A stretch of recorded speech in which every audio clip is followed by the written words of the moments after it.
I'm going back to my ex, my wife said, after 15 years of marriage. And I'm taking half of everything, she smirked. I just nodded. The next day, her sister called me panicking. My God, what did you tell her? All right, Reddit. Before I explain how my wife tried to play me and ended up playing herself, you need to know some important things first. You're going to need popcorn for this one. In 2008, I, 44 male, was working at a mid-sized accounting firm in Chicago. Fresh CPA, decent pay, studio apartment that cost too much, and ramen 3 nights a week because I was saving for a house. Standard millennial math. My cubicle neighbor, now my best friend, was Tyler.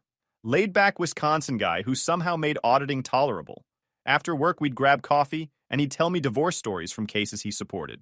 Not as a lawyer, but as the forensic accountant cleaning up the wreckage. The guy wasn't just any forensic accountant. He specialized in high-net-worth divorces, where one spouse tried to hide assets. You know what I see every week?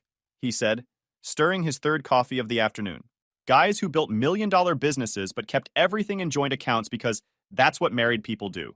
Then the wife decides she's not happy and walks with half of something she never touched. His stories weren't theoretical. Tyler worked cases where software entrepreneurs lost companies they coded alone, where contractors got cleaned out by wives who'd never swung a hammer, where doctors paid alimony on practices they built working 80-hour weeks while their spouse did yoga. Dude, you wouldn't believe what guys miss, he said once at our usual diner. Doctors, engineers, founders, they'll research a car for months and never read their own prenup. Then they're shocked that joint account doesn't mean what they think it means. His take was simple. Most divorces are about money and control. Whoever controls the paperwork controls the outcome. Everything else is noise. I thought he was cynical. Then I worked a few divorce asset cases myself and realized he was just accurate. The same year, my older brother Aaron got wrecked. He'd built a contracting business from nothing, owned 3 rentals, had his life dialed in. His wife Isabel looked sweet and supportive, right up until she decided to find herself with her Pilates instructor. She walked with half his assets, alimony, and the house. The worst part wasn't the money. Aaron had security cameras on his job sites, and Isabel brought the instructor to the house Aaron was renovating for them. The timestamps showed her screwing the guy in their future bedroom, while Aaron was picking out kitchen cabinets she'd requested. When Aaron's lawyer played the footage in court, Isabel's attorney claimed it showed Aaron was emotionally unavailable. The judge bought it. Aaron lived in his office for 6 months.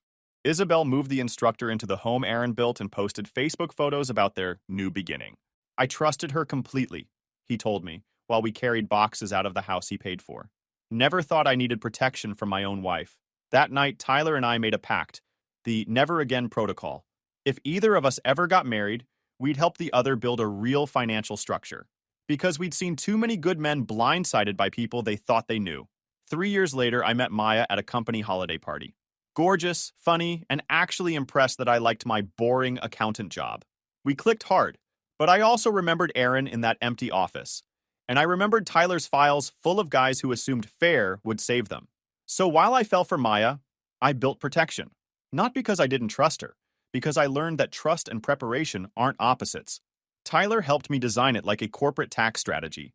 Layers of entities, clear documentation, separation between personal and business assets. I kept most income and assets in accounts under my name, used entities for investment properties, and had her sign standard-looking planning documents that clearly defined separate ownership of premarital and earned assets.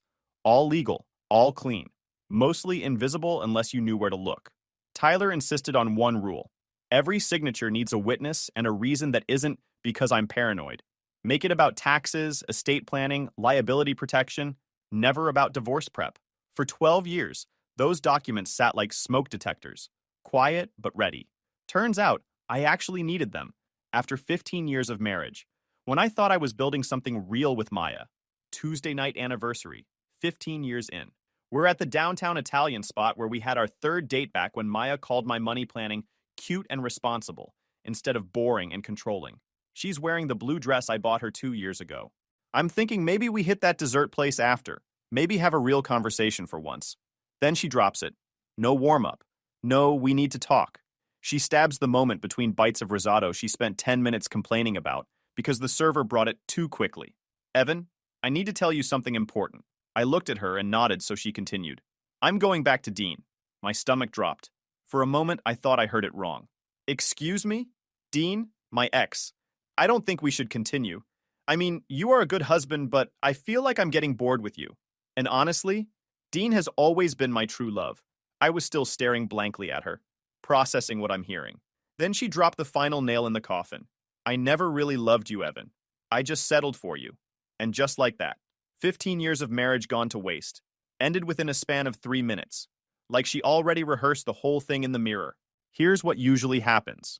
What naturally happens. Husband loses it, begs, creates a public scene she can package for her sister Paige as proof I'm controlling. That was the outcome she wanted. Instead, I set my fork down, wiped my mouth, and said, "Then you should leave tonight. No bargaining. No, we can work this out. No, what about our daughter manipulation? Just logistics. If you don't love me, the door exists." Her face glitched. She wanted a meltdown and got a decision. You could see the gears jam. The drive home was quiet except for her breathing, which got shakier every few miles. She kept glancing over, waiting for the begging scene she'd planned. It never came. I kept Tyler's line in my head. The calm one controls the situation. At the house, she started the performance. Stomping around, throwing clothes into suitcases like she was auditioning. Calls on speaker so I could hear Dean's gravel voice. Forced laughs. A whole act designed to bait me. When she dragged the last suitcase to the door, she went for the closer. "I guess I'll finally get half of everything," said with the smirk of someone who thinks she's solved a puzzle I'm too dumb to see. I leaned against the kitchen door frame and stayed quiet. Sometimes silence does more damage than any line you could deliver. What Maya never bothered to ask in 15 years, I've been building in the background. 7 years ago, she got distant and weird with her phone. More time with girlfriends, less with me. The slow pullback every married guy recognizes and tries not to. That's when I quietly activated the never again protocol. She walked out with her chin up like she'd scored match point. I went to my study, opened the file I hoped I'd never touch, and started reading. Auditors learn to spot fraud years before it hits the ledger. Marriage, stripped down, is a partnership with assets and obligations. My wife had just announced she was breaching that partnership, planning her exit while angling for a cut of things she didn't build or protect. She thought she'd cornered me. She didn't know I'd mapped the room. Time to show her what happens when you try to run a play on someone who sets the terms. The house felt different after Maya left. Quiet, like killing a background hum you forgot was there. I sat in my study for 13 minutes. Yeah, I time things when life tilts. Just listening to the silence and thinking about what Tyler would say when I called. "She actually said that at your anniversary dinner? That's ice cold even for a divorce ambush. Who drops that over salmon?"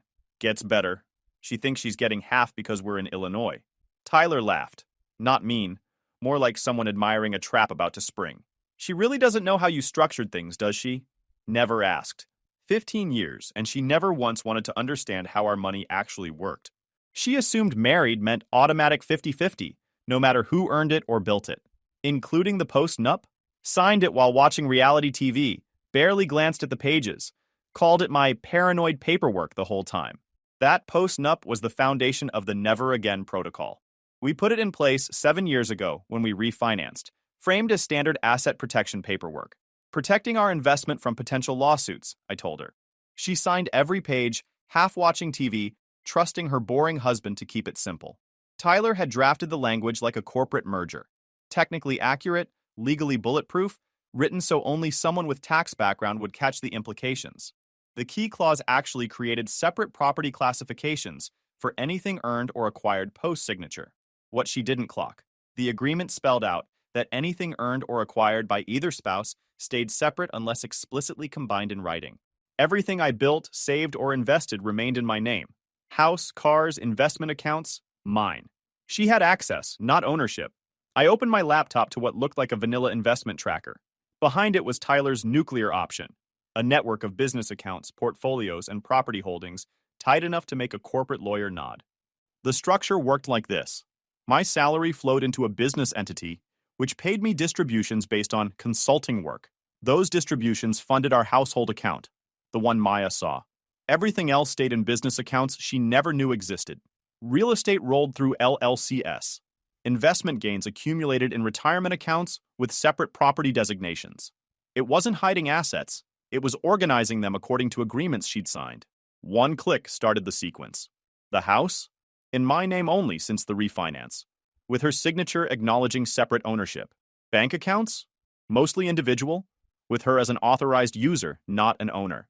Her car, the BMW she campaigned for to look successful, leased through my business entity. Everything she labeled ours was mine. The joint checking she was probably planning to drain tomorrow? $3 grand for bills. The real money lived in accounts she never saw statements for. I pulled the documents I drafted years ago. Added one line. Spouse voluntarily vacated marital residence with stated intent to dissolve marriage. Implementing asset protection protocols per signed agreements. Signed, scanned, uploaded to the secure server, and dropped into my lawyer's emergency inbox. By the time her ride cleared the curb, she was a former household member with no rights to separately owned assets. She didn't know yet. She was probably at Dean's, congratulating herself. Next morning, I'm making coffee, enjoying the first peaceful breakfast I've had in years, when my phone starts buzzing. Not Maya. She still doesn't know the financial reality check is coming. Her sister, Paige. Paige is basically Maya with a law degree and double the entitlement.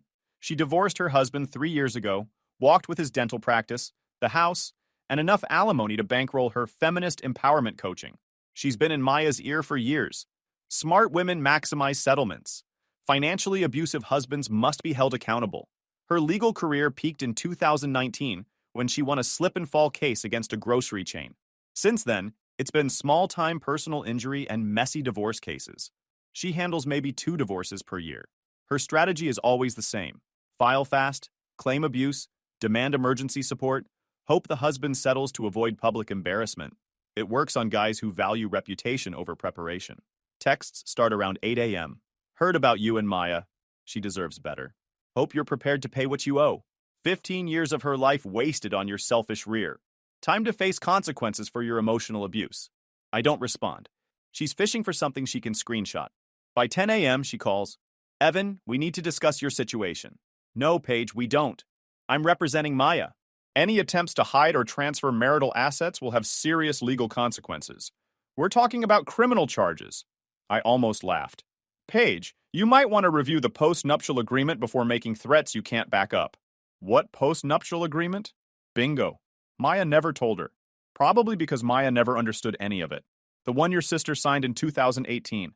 Filed with the county clerk. Public record. Should be easy for you to find. Long pause. You can hear her trying to decide if I'm bluffing or if she just stepped in something sticky. Any post-nuptial signed under duress or without proper counsel can be challenged. Good luck proving duress on something she signed while watching reality TV. There's a notary witness and a home security timestamp of her joking about my ridiculous paperwork obsession. Another pause. Longer. Okay, we'll see. Maya's staying with me while we sort this out. And Evan, you picked the wrong family to mess with. We Calder women don't back down from bullies. Right. We'll see about that. Tyler calls 20 minutes later, laughing. Dude, Paige is representing Maya? This is perfect. How is that perfect? She's still a lawyer. An incompetent one who thinks she's the smartest person in the room. She'll make mistakes, cut corners, and try to bully you into a quick settlement. Meanwhile, you've got 7 years of documentation and a structure she's never seen. Think she'll actually file? Oh, she'll file. But she's bringing a template divorce to a corporate tax fight. She's not built for this. That afternoon, Paige makes her first big mistake. She files a temporary restraining order claiming I'm hiding marital assets and preventing my client from accessing community resources necessary for basic survival. The filing read like she copy-pasted from a domestic violence template and plugged in financial language. She claimed I was isolating the victim through economic control and had suddenly restricted access to marital funds, without mentioning that Maya had voluntarily left or that she'd signed agreements defining separate property. Problem: she files it without reading a single relevant document. She assumes standard joint property and assumes I'm locking Maya out of shared accounts. My lawyer, Victor, calls that evening, amused. Evan, I saw Paige Calder's TRO. She alleges asset concealment, but ignores the separate property documentation and the post-nup. It's like she doesn't know they exist. Because she doesn't. Maya never told her. This is either strategy or incompetence. Given it's Paige, I'm voting incompetence. He chuckles. It's about to get expensive for them. I'm filing a response with everything. 7 years of statements, separate property records, the post-nup, social posts showing premeditation. The judge will see she filed a motion without basic homework. Here, what happens then? Best case for them? TRO dismissed and they regroup with real counsel. Worst? The judge sanctions Paige for wasting time and awards you fees. The best part of Paige representing Maya is that it guarantees they'll underestimate the situation and lead with emotions. Paige sees a routine case where the boring husband gets cleaned out by the liberated wife who found her strength. What she didn't see coming. 15 years of preparation by a guy who made it his business to understand how people like her operate and exactly how to beat them. Wednesday morning, Maya walked into our bank like she'd just won a prize patrol sweepstakes. I wasn't there, but Thomas, the branch manager, gave me the play-by-play later. Apparently, it was the most entertaining thing First National had seen in months. She showed up around 10 a.m. with Paige in tow, both dressed like they were heading to court, not handling routine banking. Maya had gone full power pose. Fresh highlights, designer purse she probably floated on a credit card, the whole independent woman reclaiming her power costume she'd been practicing in Paige's guest bathroom. I need to access our joint savings and transfer funds to my new personal account, she told the college kid at the counter, sliding her license like VIP credentials. The teller, Brady, a business major who'd been working there 6 months, typed, paused, typed again, frowned at the screen. Poor kid probably thought the system was broken. I'm going to get my supervisor, he said, which is bank speak for, this is above my pay grade. The teller typed, paused, typed again, frowned at the screen, then looked up with that bank face. I'm sorry, ma'am. I'm only seeing access to one account, the household checking, with a balance of about $300. Maya's voice jumped 4 octaves. That's impossible. We've banked here for 15 years. Check again, check harder. Paige stepped up to flash her law degree like a badge. There's been an error. My client has joint ownership of multiple accounts. Ma'am, there are other accounts under Mr. Whitman's name, but you're not listed as an owner. You had access privileges, and those were revoked yesterday. That's when Thomas came out. He brought them into his office and set down a file thicker than Paige's divorce experience. Mrs. Whitman, I need to show you some documents you've signed over the past few years. Inside, notarized forms, all signed by Maya when she thought she was just doing boring bank stuff. First, 2018 account restructuring. It removed joint ownership from primary accounts and left her with access privileges to a household spending account. Second, a beneficiary update confirming she understood the difference between access and ownership. Third, the dagger, a customer survey from 2 years ago where she wrote she appreciated how her husband handled all financial decisions, didn't want boring money stuff, and trusted him completely to take care of everything. Thomas said she stared at her own signatures like they'd betrayed her. This has to be fraud. I never agreed to this. But there it was. Her handwriting, her signature, notarized, time-stamped. That's when Maya detonated. You can't just steal my money. I was his wife for 15 years. I cooked. I decorated. I gave him my best years. Thomas, still in professional mode, these accounts were individually owned. You had access privileges granted by the owner. Those privileges were revoked per signed agreements. Paige's face turned red. This is financial abuse. We'll contact the banking commission. You're welcome to, Thomas said. All documentation is in order and available for review. Maya pivoted to the greatest hits. I manipulated her. She didn't understand. Thomas pulled the survey again, her words in ink about preferring I handle finances and not wanting to be bothered. Begging didn't work. Crying didn't work. The you don't understand what kind of man he is appeal didn't work. They left empty-handed, slowly understanding that assumptions and legal reality are different planets. The best part? As they hit the door, Paige told Maya, "Don't worry, we'll fight this in court and get your money back." Thomas, overhearing, "Ma'am, there's nothing to fight. Have a good day." Tyler called that evening. His wife knows someone at the bank. They're calling it the Great Bank Meltdown of 2024. Maya thought joint marriage meant she owned half of everything. For 15 years, she never asked how our finances worked, I said. She assumed marriage equals automatic 50-50, regardless of who earned the money or who signed what. And Paige? She's about to learn the difference between personal injury settlements and complex financial structures. By afternoon, Maya had pushed past the I'm broke shock and decided this was a temporary hiccup solvable by attitude and outrage. She still had Dean's place, her love nest, her authentic self HQ, where she could pretend the old life was the problem and the new one would be Instagram perfect. Dean's apartment was supposed to launch independent Maya. Modern fixtures, downtown location, zero budget talks, no 50-50 on expenses. She'd been posting all week about self-discovery and living my truth. She probably planned the comeback drive over. Write a blog about financial abuse. Pivot to influencer. Finally open that Etsy shop. Angle for a Survivor Story tour. Then she saw the yellow paper taped to the door. Lease termination notice. Unauthorized long-term guest in violation of Section 12.3. Vacate within 48 hours or face eviction proceedings. At first, it had to read like a mistake. Wrong door, bad timing. Then the fine print started clicking. Dean's incredible deal came from his property guy. Way below Evanet, he bragged. I know people. What he didn't know, what Maya never cared to learn, was that his property guy was a manager I'd worked with years ago when I started buying rentals through business entities. Chicago real estate moves in small circles when you know forensic accountants who handle asset disputes. One of those properties ultimately rolled up to a holding company I control.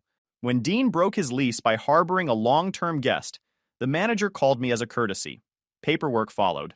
Tyler had helped me buy the building 2 years ago through a shell LLC. Not to trap Dean, but because it was a solid investment property in a gentrifying neighborhood. Dean becoming a tenant was a coincidence. Dean harboring my soon-to-be ex-wife was karma. The manager later told me Dean opened the door midday, soda in hand, yesterday's t-shirt. Babe, what's wrong now? Expecting low-effort drama he could gloss over? Maya shoved the notice at him. Did you know? Do you know who owns this place? Dean read it twice and went pale. Wait, your husband has something to do with this building? She couldn't answer. Dean retreated to rummage through his lease, less to defend Maya than to plan his own exit. Guys like him are great at the soft focus montage, hopeless when a problem requires responsibility or cost. Maya did what Maya does, reframed reality into a plot against her happiness. She pounded on the door. Dean, get out here, we have to fight this. From inside, call your sister, this is legal stuff. I don't do legal stuff. You're just going to let him kick us out? You won't fight for us? Silence. Then, us? This is your divorce. I didn't sign up for whatever this is. Maya snapped. She screamed in the hallway that everyone was abandoning her, that I was financially abusing her by stealing her home. Neighbors stepped out. One filmed when she kicked the door and called Dean a coward and me a sociopath. The clip landed on Nextdoor. Woman having a breakdown in our building. Does anyone know her? 6 hours later, 200 comments shared into 3 Facebook groups. Maya became a local meme without knowing it. Then Paige called, furious. Evan, what you're doing is harassment and intimidation. We're filing for emergency protective orders. What harassment, Paige? The eviction notice. You can't just kick someone out of their home. Dean's apartment isn't Maya's home. She's not on the lease. The lease prohibits long-term guests without written approval. She's been staying there for weeks. Exactly the violation. Dean harbored an unauthorized occupant. As a party with an ownership interest, I'm allowed to enforce the lease. Silence.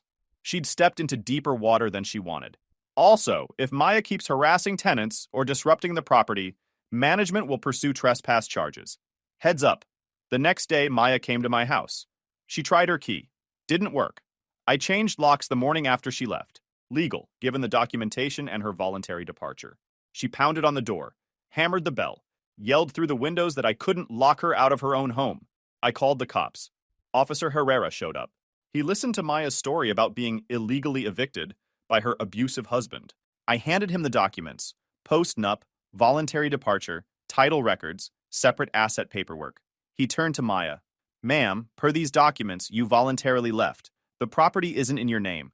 You don't have a legal right to be here. But I'm his wife. Ma'am, according to this, you ended the relationship and vacated. Right now, you're trespassing. She argued. Herrera didn't waver. You need to leave or I'll arrest you for criminal trespass. She left, but made sure the cul-de-sac heard, This isn't over, Evan. You can't just steal someone's life. Tyler texted an hour later. Saw the Nextdoor video. She's gone off the rails. How's it feel to win a game she didn't know she was playing? Pretty satisfying, I replied. The call from my daughter Hannah came just after midnight Friday. I expected it. She's too smart to buy anyone's story wholesale, but 20-year-olds still want answers when their family blows up. Dad? Hey kiddo, figured you'd call. Figured. I just got off the phone with Mom. She's staying at Aunt Paige's and completely falling apart. She says you stole everything. She can't even buy groceries, and you spent years planning to destroy her life. Is that true? I leaned back, choosing words. Hannah, do me a favor. Open your Dropbox, the folder with your college financial aid docs. There's a file called Family Financial Structure. I put it there when you turned 18. Estate planning, inheritance, the works. Dad, I don't want to be in the middle. You're not. You're getting facts, not an emotional version. Your mother signed the post-nup 7 years ago. What's happening now was triggered by her choice to leave for another man, not anything I did to her. Long pause. She was weighing it. The bank thing, is mom really broke? Your mom has the same access she always had. She just doesn't have access to accounts that were never hers to begin with. There's a difference. But you were married for 15 years. Being married doesn't auto-merge every asset, especially with signed agreements spelling it out. Hannah, your mom chose to blow up our family. That's on her. What she doesn't get to do is blow up our finances and pretend she's the victim when consequences show up. Another pause. Dad, did you know about her and Dean? I knew this one was coming. I suspected for a while. I didn't have proof until she posted a photo on social media. What photo? Check your mom's Instagram. The timestamp on that celebration picture with Dean is 5 hours before our anniversary dinner. While I was at the florist, she was publicly celebrating the affair. Hannah's breath caught. She posted about Dean before she told you she was leaving? She was documenting her exit while acting normal. We ended without a goodbye. She needed time to process. She'd check timestamps, read docs, and separate feelings from facts. That's who she is. Hannah inherited my forensic instincts and her mother's social radar. Deadly combination for someone trying to run a con. That night, she went full audit mode on her mother's digital life. Not just Instagram, but Facebook, Snapchat, text threads, even Venmo payments. She found Dean's payments to Maya going back 4 months. Cash labeled as groceries and gas that lined up with expensive dinners and weekend trips. The digital breadcrumbs painted a picture. Maya had been test driving the Dean relationship while married, using my credit cards to fund dates with him, posting couples photos without tagging me, and gradually erasing evidence of our marriage from her social presence. Then late morning, Paige made mistake number 2. She filed an emergency motion claiming I was financially abusing Maya and demanding immediate access to all marital accounts pending the divorce. Victor called around noon, already laughing. Evan, Paige Calder just submitted the most incompetent emergency filing I've seen in 20 years. She's asking for support without acknowledging any separate property documentation or the post-nup. Interesting. It gets better. Paige attached screenshots of Maya's social posts as evidence of emotional distress, including that celebration photo with Dean. She doesn't grasp that those images show premeditation and undercut emergency support. What's our move? I'm filing a counter with 7 years of documents plus sanctions for frivolous motion practice. The judge will see she didn't do basic homework. Around 3 p.m., Hannah texted, "Read everything. Holy crap, Dad. We need to talk." She called that evening. Different voice, like someone who just realized trusted people had been lying. "Dad, I went through Mom's phone. She left it at Aunt Paige's, and Paige gave me the passcode to show me what kind of monster you are. Instead, I found texts with Dean going back 6 months. I'm sorry you had to see that, kiddo. She's been planning since last summer. Messages about maximizing the settlement, waiting until after your anniversary to make it more dramatic, and Dean helping her research your business accounts. She wasn't leaving because she was unhappy. She thought she could make more money. That's what I figured. And Aunt Paige? Some of these messages are her coaching Mom on how to script financial abuse, how to make you look controlling to justify taking more. That's when I knew Hannah had chosen sides. Dad, I'm changing my emergency contact at school, and I want Mom removed from my financial aid and college fund access.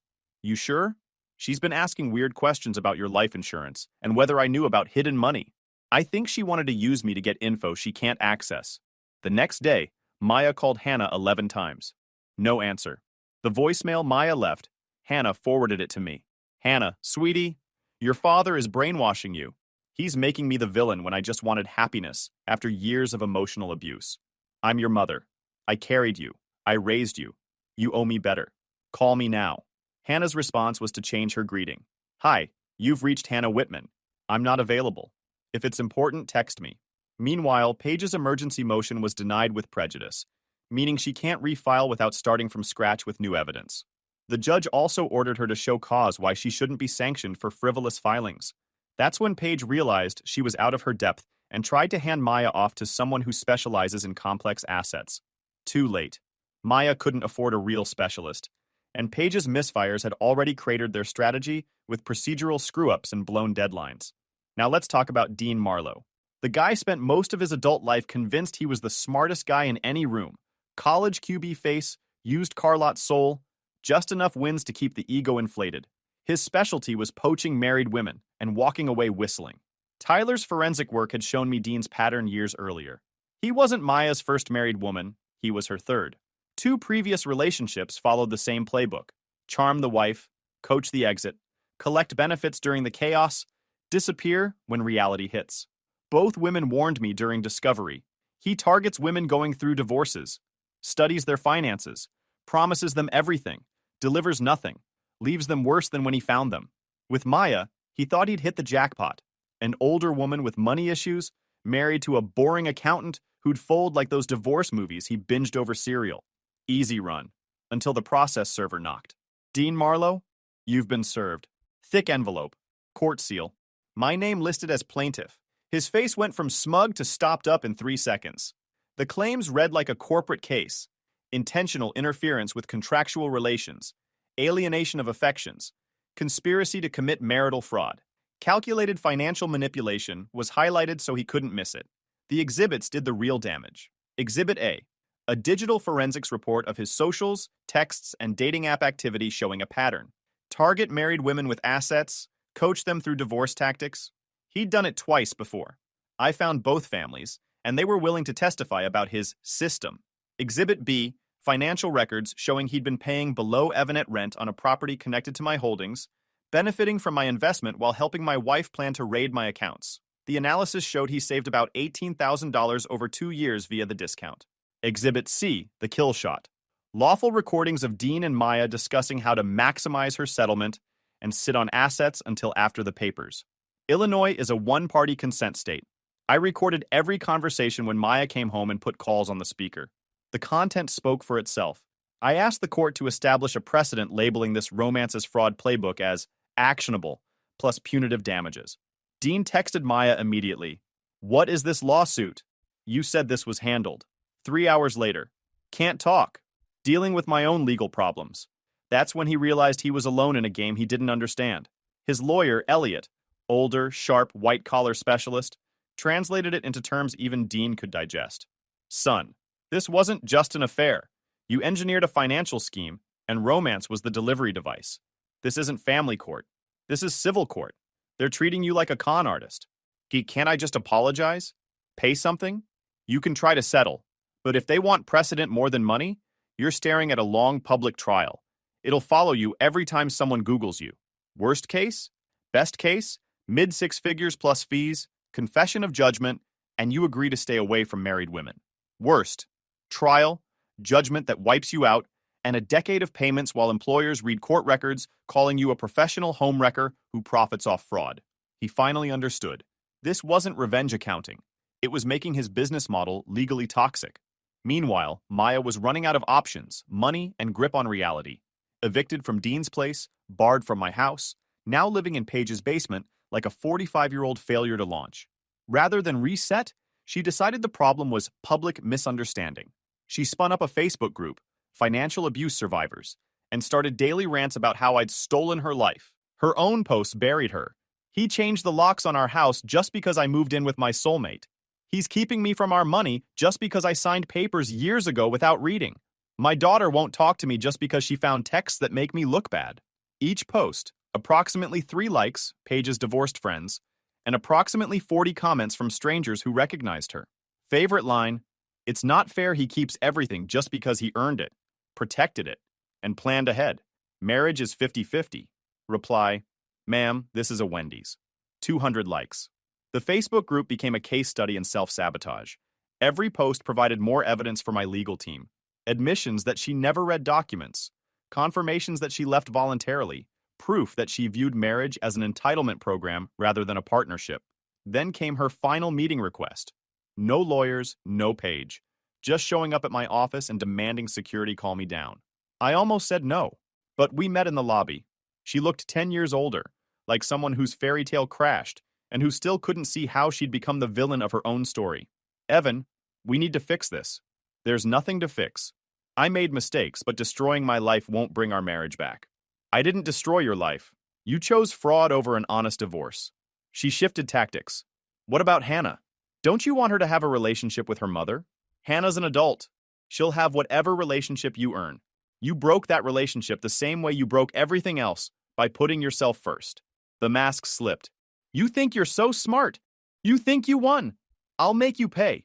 I'll tell everyone what you are. You already did, Maya. There are videos of you yelling in hallways. There are your posts. You told everyone, and they believed you, just not the way you wanted. She turned for the door, shouting for the lobby to hear, I'll make you regret this. You can't throw away 15 years like it meant nothing. I answered, same volume. You threw away 15 years. I just refused to pay for the privilege. 6 months later, Dean settled, $275,000 plus my legal fees, and he signed an agreement to avoid contacting married women through apps or social media, with penalties if he violates it. Maya's still in Paige's basement, part-time at a real estate office, posting new beginnings and surviving narcissistic husband quotes to an audience mostly hate-following for entertainment. Paige's practice is under State Bar review for procedural faceplants and client complaints. Filing motions that get denied with prejudice tends to stain your record. Hannah's a junior at Northwestern.